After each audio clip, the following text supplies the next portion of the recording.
Hey guys, welcome to the video, and today I wanted to talk about Spongebob Squarepants and the Battle for Bikini Bottom Rehydrated. And should you play it? It's developed by Purple Lamp Studios and published by THQ Nordic. The game starts you off with Plankton trying to devise one of his schemes when he accidentally leaves the switch on his robot creation machine to disobey. The robots take over Bikini Bottom, and it's your job as SpongeBob to collect golden spatulas from familiar faces to save Bikini Bottom. I actually really like this game. The story is straightforward, and it focuses on its biggest strength, nostalgia. As you play through the game, we are joined by familiar faces, such as Patrick, Sandy, Squidward, Mr. Krabs, and many more. The gang will be spread throughout the levels. Each time you meet them, they will ask you to perform a task. In return, they will reward a golden spatula.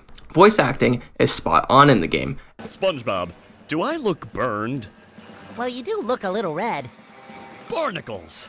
That darn robot. Robot?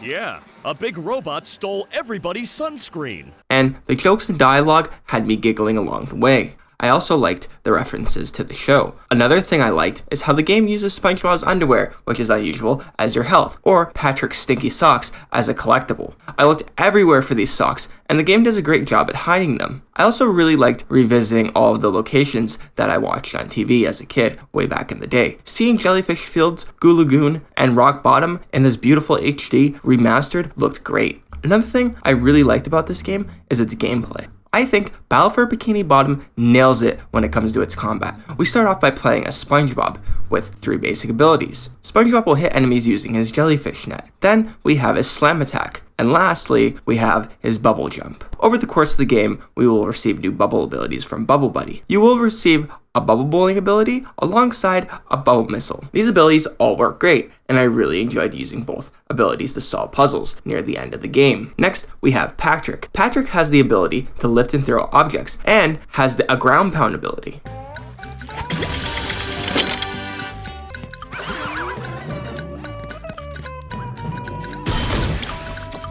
I found solving puzzles with Patrick to be really fun. You could throw watermelons, a tiki head, or even an ice block. I thought using the ice block to freeze and cross water was a clever way to traverse areas that I couldn't get to by using SpongeBob. I was, however, really disappointed, as that's all the skills Patrick gets. This led to him being my least favorite all-around character. It was overall really fun solving puzzles with Patrick. Lastly, we have Sandy. Sandy's skill set has to be my favorite, as her weapon is her lasso. I really enjoyed platforming across the levels when I played as Sandy. You could also use her lasso to swing across gaps or buildings, and you can even use it as a propeller to glide across to the next platform.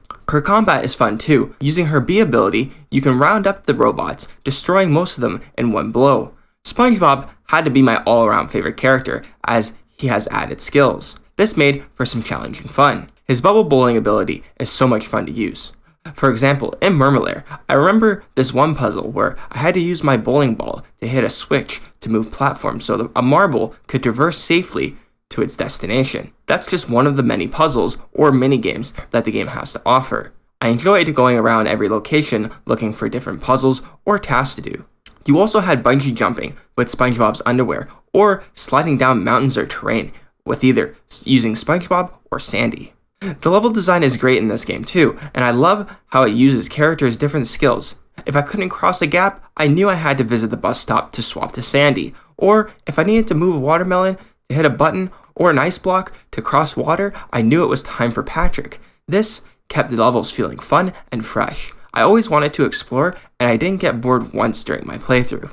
I also like the variety of enemies the game offers. You start off with just the simple fodder pod. Then, the more you progress through the game, you will have to face robots like Hammer, G-Glove, Chuck, Tartar, and many more. I really enjoyed the enemies. I like Hammer, as he chases you with his hammer trying to hit you on the head, or Chuck was challenging to face in some levels because he would shoot a missile at you, and if I was on a very narrow platform, I usually got a rocket to the face. With a variety of enemies comes a variety of ways to eliminate them. The game does a great job at making every robot unique and having to use the gang's different abilities to destroy them. For example, with Chuck, I had to use my bubble jump to destroy him, but if I was against G-Glove, I had to go use my ground pound. This was great for me because robots aren't really a threat until later in the game, and using my abilities to eliminate different robots kept the game feeling fresh. Now, I'm done talking about what I like about the game. This leads me to talking about what I disliked. I do enjoy the gameplay in this game, but there's one thing that kept feeling tedious, and it was swapping characters at a bus stop.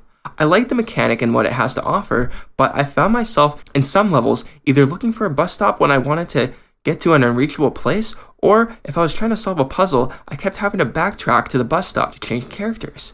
I wish the game would have introduced some sort of on-the-go character swapping. I feel like this would have helped the pacing of the game, especially later when they introduce a lot more puzzles.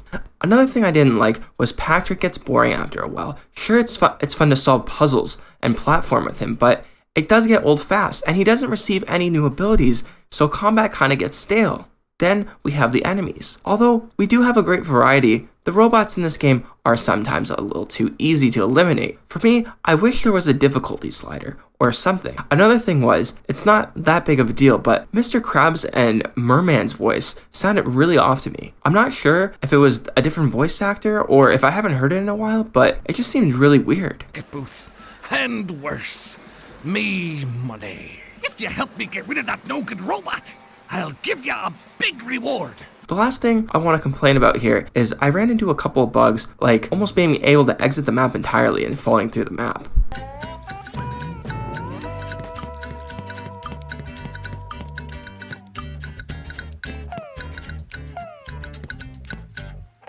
Overall, if you're looking for a fun all-around nostalgic platforming game, or have a kid who likes these kind of puzzling platforming games, I recommend picking up this one. While not challenging, it is still an honest good time. Alright guys, that's it for me today. Let me know, have you played SpongeBob, and what's your favorite part about it? Anyways, like and subscribe for more gaming commentaries like this one, and I'll see you in the next one. Peace.